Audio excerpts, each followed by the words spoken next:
Hello, I'm Rachel Babin from Oncology News Australia, proud producers of the Oncology Journal Club podcast. Join Craig Underhill and Hans Prenen as they chat through the latest papers and oncology news. In today's episode, Hans is off GI again. Instead, he talks us through a paper on lenvatinib plus pembro for advanced endometrial cancer and the Destiny Lung 1 trial. Craig tackles the long-term effects of COVID-19 this week with his main paper looking at mortality in adults infected with COVID undergoing cancer treatment. In Quick Bites, we continue to look at COVID as well as older adults with pancreatic cancer. I have a content warning for today's episode as it does contain discussion which may be distressing or triggering for some listeners. We discuss a paper on thoughts of suicide or self-harm among healthcare workers.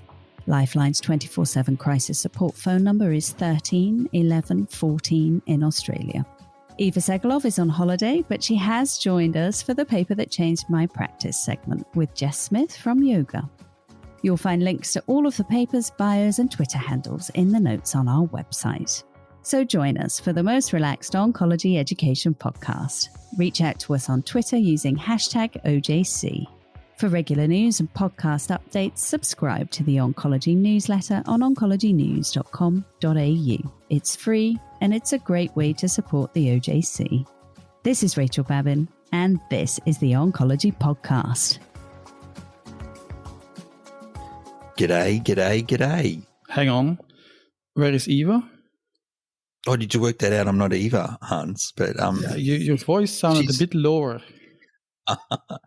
Well, Eva's on holidays, and due to popular demand, because people are clamoring for more episodes, including the 5 listeners in Belgium, we just thought we'd push on. So it's a boys only. Oh, no, we've got Rachel here. I'm here. Hi, Rachel. How are you?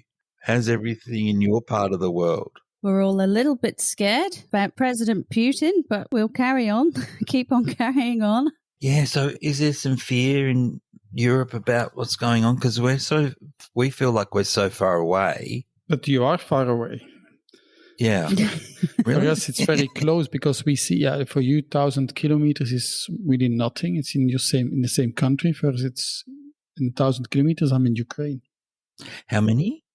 Around 1,000 if you say by the air. 1,000 kilometers? Not directly. That's not very far. No, it's not that far. It's like Sydney to Melbourne. Mm-hmm. Oh, yes. Never thought about it like that. It's not far at all, really. We'd just get in the car and drive. No, it's a bit further than that. Sydney to Melbourne. Oh, yeah, it's probably 1,000 kilometres, so it's not that far, really. Yeah, so good luck over there. It is a bit of a worry, but I must say that I think it seems like the West has really stood together and stood up to him, so fingers crossed. Yeah, let's hope it doesn't escalate, indeed. Yeah, that's right. Well, on that cheery note, let's get into it. Yeah, and let's focus on some papers. Yeah, well, Hans, what have you got for us this week? Well, as you know, I have some journals that I like to read, and this time I chose the New England Journal of Medicine because there were 2 interesting papers published there. And the first one, I'm a big fan of combining TKIs or angiogenesis inhibitors with anti-PD-1s, with immune therapy.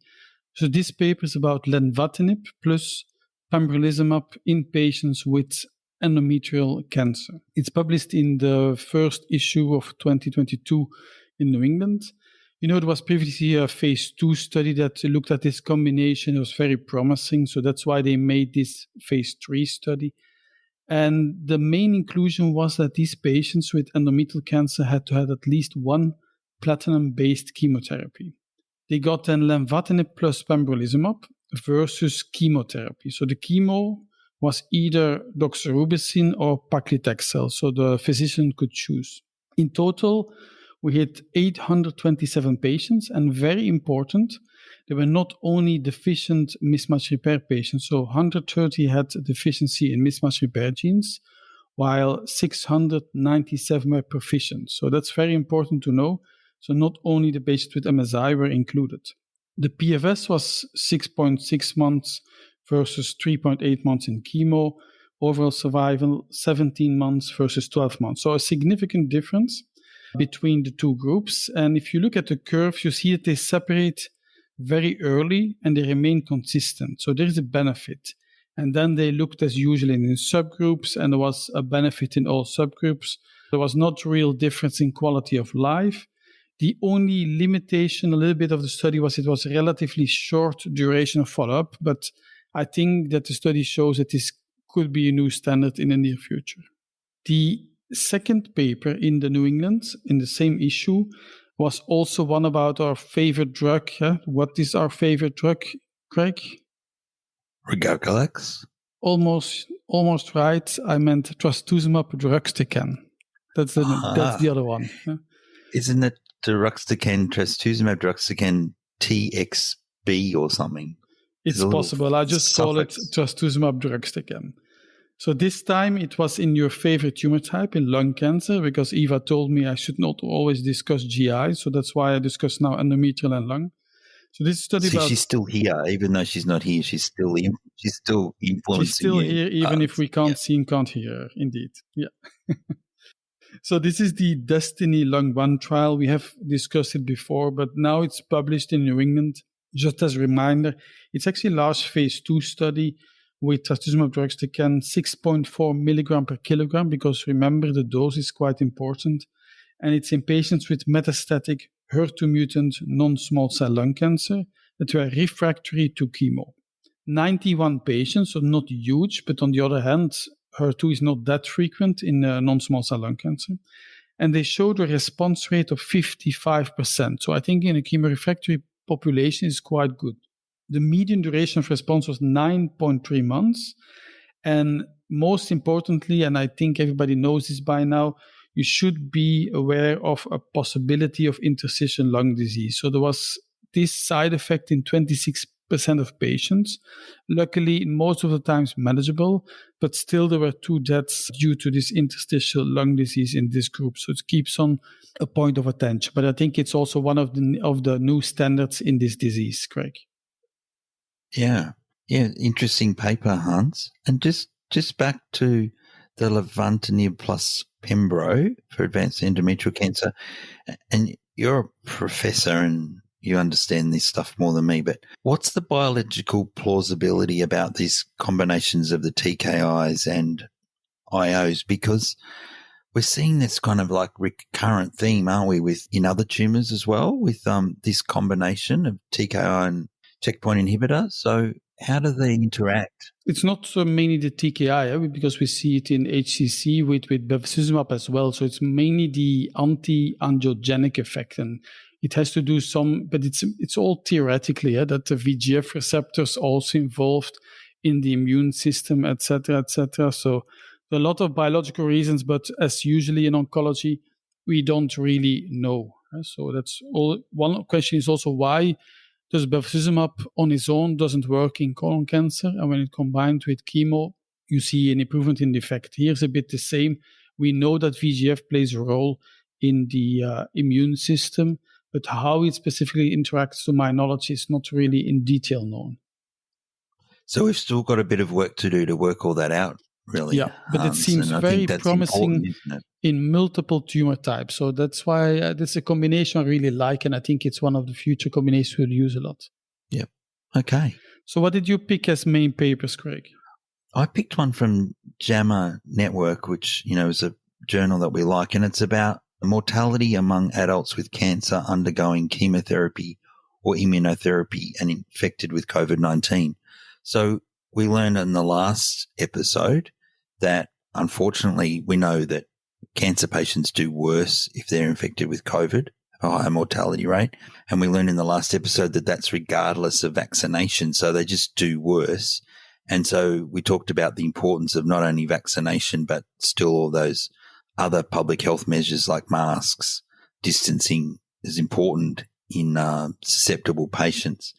And so this paper looked at patients who were receiving systemic therapy and what were the outcomes. And in fact, they showed, and this was a little bit reassuring, there was actually no association between being on chemotherapy or immunotherapy and the mortality rate.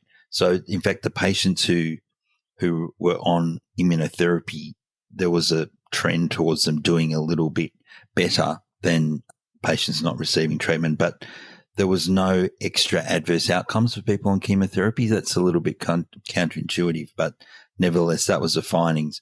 But it re-emphasized that regardless of whether these people are on systemic treatment or not, they do worse.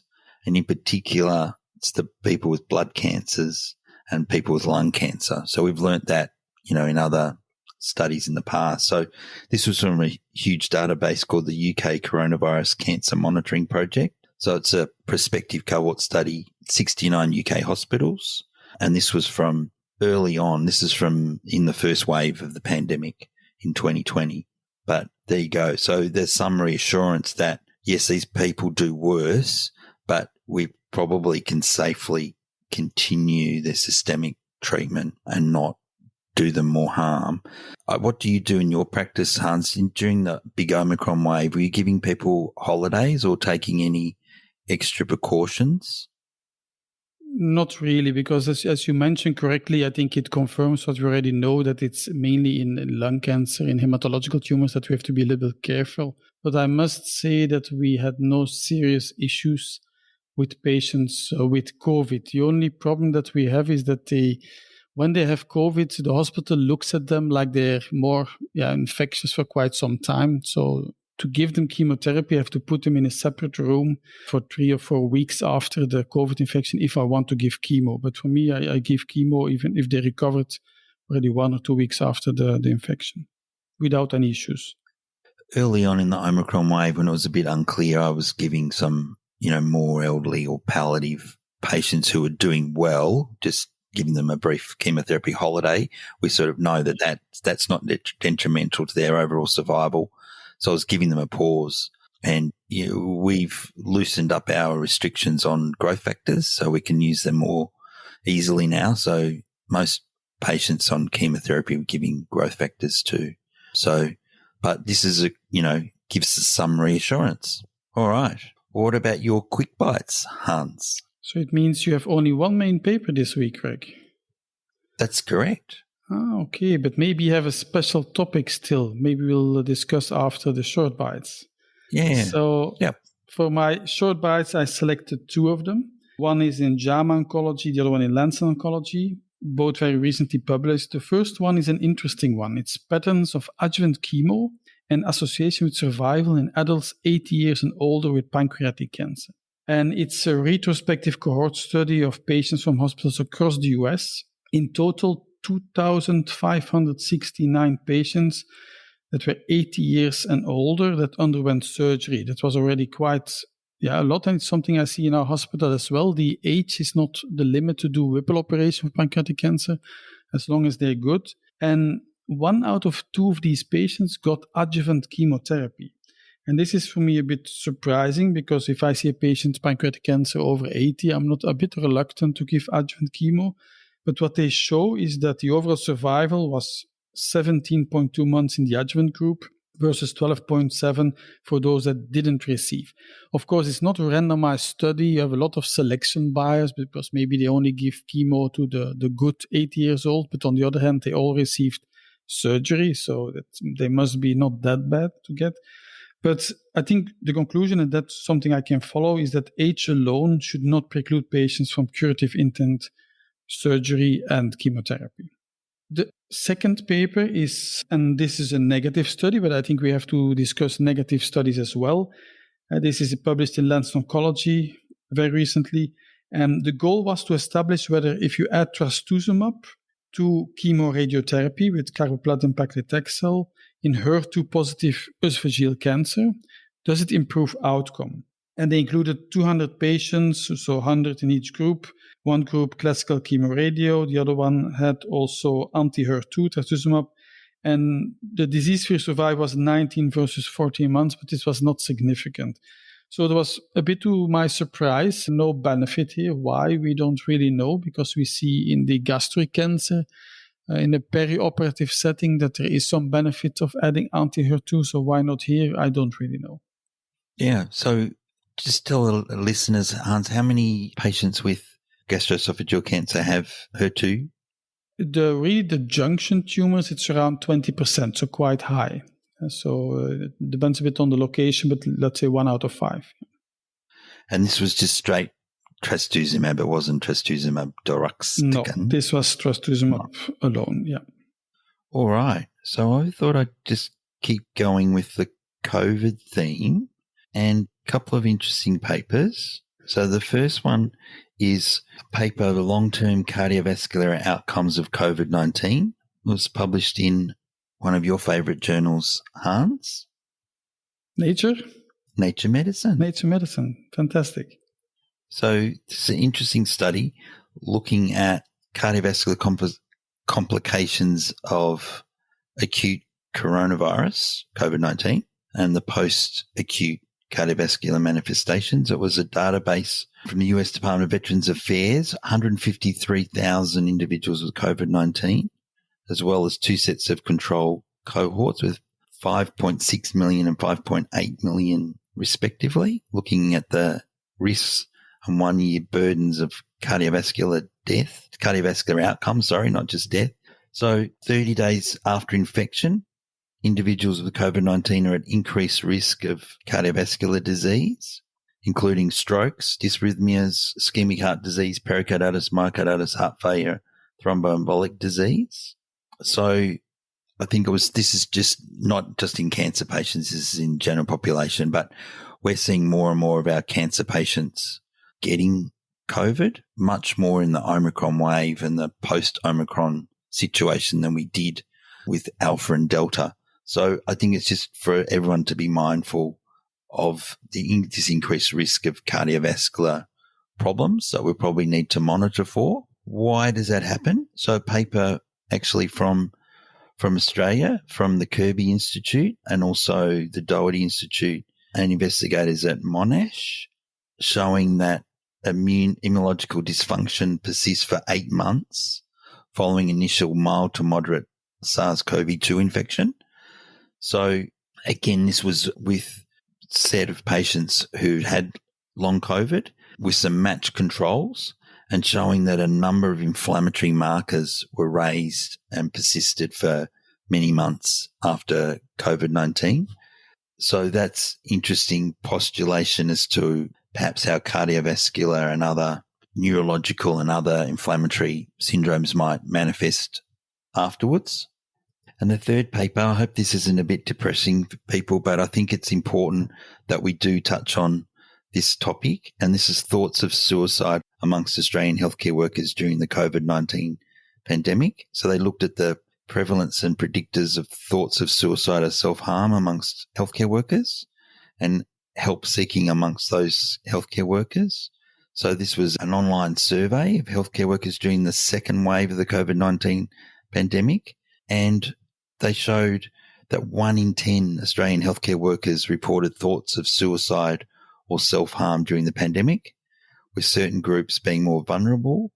Most healthcare workers with thoughts of suicide or self-harm did not seek professional help, and this was a sort of a call to action to provide meaningful support for healthcare workers. So again, a bit bleak, but I think it's important that there is this data out there and we should talk about it. Oncology is a tough field. It's been particularly tough during the pandemic. So for anyone listening, please reach out. If you are having some thoughts of suicide or self-harm, there's plenty of help available and colleagues to help you through. So, 1 in 10, Hans, it's quite a significant number, isn't it? I'm indeed quite shocked. And it's not only Australia, I see it, worldwide happening. Sure. Yeah. So is the same in Belgium, I presume? Have there been any studies there or just anecdotally? Yeah, anecdotes I heard for some medical doctors. I don't know if it's more than before, but we don't have any official data. But I hear it here and there, so it must happen more than I think. Yeah. So please, anyone who's struggling, get some help. Hans, in the last episode, you made the mistake of leaving to go to a Zoom meeting. And so Eva presented a paper and she quizzed me and she said that I had to bring this up with you on this episode. So tell me, what's a tug and a MIG? A MIG, is it not some kind of fire gun? No. Tug. So this is a new nomenclature for monoclonal antibodies according to how they're manufactured. So there's a group in the WHO who sets the non-proprietary names. It's called the WHO International Non-Proprietary Names Program. It's been implemented to set up a monoclonal antibody nomenclature scheme, and they've added some new suffix because they were running out of variations on MAB. So there you go. So you're going to see some lags and some MIGs. Never heard about it. There you go. I'm glad I guessed it. So one up on you, Hans. So do we still have a section called maybe papers that Eva would have shown if she was here or not? Yeah, we've got a good new segment, Hans. Good, well picked up on. So I thought we should do. Eva at the last episode talked about every episode she was going to present something on gender equity. So I found this paper called, the JAMA Network, Representation of Investigators by Gender Amongst Authors of Phase 3 Oncology Trials Worldwide. So it was a cross-sectional study. They analysed all Phase 3 oncology randomised clinical trials published in the New England Journal, Lancet and Lancet Oncology between January 2019 and December 2020. That listed full investigator names and country affiliations. So they analysed it for the incidence of female physicians versus the authorship. And there was only 2 countries that actually did well and had an overrepresentation of female investigators. And can you guess what those countries were, Hans? You will never guess. I'll just tell you. It's not a Scandinavian. I thought it was Scandinavian country or something. No? No, it was Vietnam and the Philippines. So Belgium had approximately 41% female physicians, and they had, of the authorship, it was about 33. Australia, do you think we did better or worse? I think worse. It must be worse. Very similar. So we had about 41% female physicians and about 36%. So a little bit better, but very similar. So most of the European countries were sort of clustered pretty similarly, actually. Guess which country did really badly? We don't like them at the moment. That's a dangerous one. Russia? Russia and Belarus. Terrible. Thumbs down. So there you go. So again, it's something to be mindful of. There's ongoing gender disparity, and females are underrepresented in authorship in large randomized clinical trials. I think that reflects, Eva's spoken in the past about female underrepresentation on trial committees and cooperative group committees. And so that probably stems from there, I imagine, but it's something, again, for us all to be mindful of. So big shout out to Eva. Hope you're listening, Eva. Yeah, I think that's 100% a paper that Eva would have presented if she was here. Yeah. All righty. So I think it went well without Eva, no? Oh, no, not as well. We're missing her, but we'll push on. And thanks, Hans. Thanks, Rachel. Thanks, Craig. Thanks, Craig. I'm just going to mention we also have the paper that changed my practice. So we should take a little listen to that first. Who is it, Rachel? It's Jess Smith. From the yoga group? A young medical oncologist. Yeah, from yoga. Fantastic. As the last of our papers from the yoga team. So if there's anyone else out there, anyone else in yoga or any other interested listeners, just drop me a line to present your paper. Fantastic. That's a great segment. So over to papers that changed my practice or changed my life. Take it away.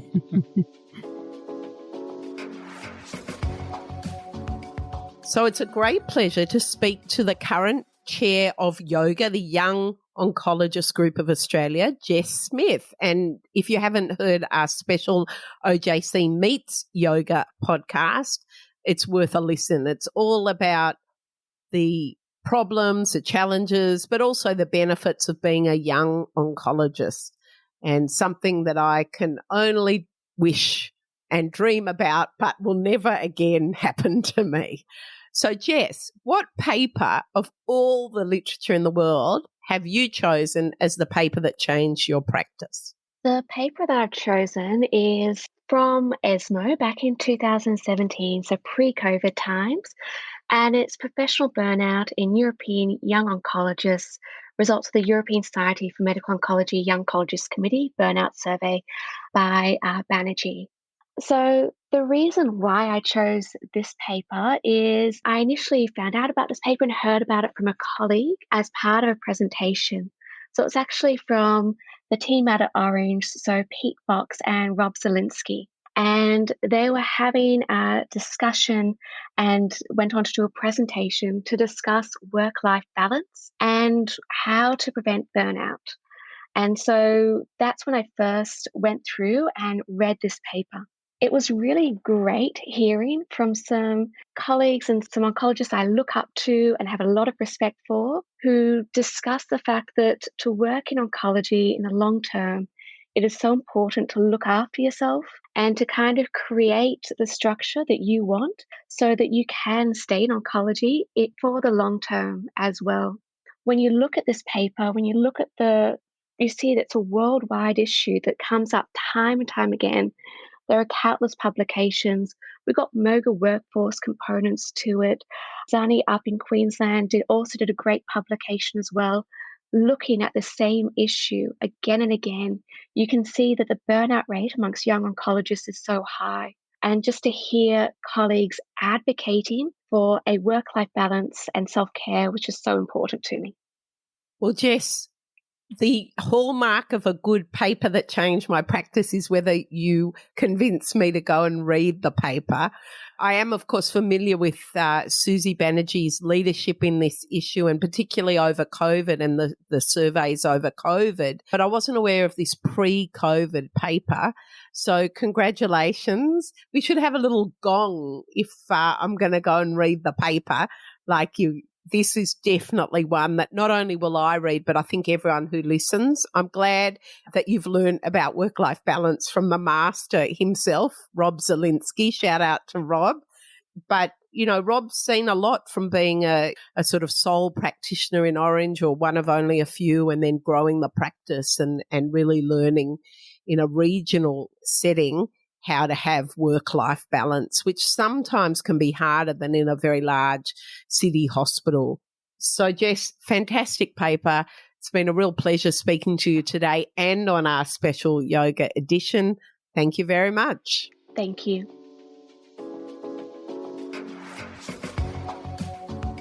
Wow, what an amazing paper. And so we've had a bit of COVID, so I just thought it'd be nice to end on a happy note, and a big shout out to our friend Professor Jeremy Shapiro in Melbourne, who sent this paper through. It's from Cancer Letter, and it's about John Cleland, the first man to be cured of metastatic testicular cancer, died at the age of 71. So this guy survived 47 years after having metastatic testicular cancer. So back in the day, in the 70s, when chemotherapy came in for testicular cancer, it was amongst the leading causes of death of young men. And so this guy first had a retroperitoneal lymph node dissection, and then he developed pulmonary metastases, had some chemotherapy, which at the time was standard, was actinomycin D, which we don't use very much anymore, if all, Hans. Do we use that in any tumours now? Do the haematologists still use it? I don't think so. No, I don't think so. He had a very brief response, went on to the very first clinical trial in testicular cancer. How's that? Adriamycin, bleomycin, vincristine, had increasing size of his pulmonary mets. In those days, of course, there was no effective antiemetics. And I remember when I did my second year residence term, I was assigned to the oncology unit at St Vincent's Hospital in Melbourne.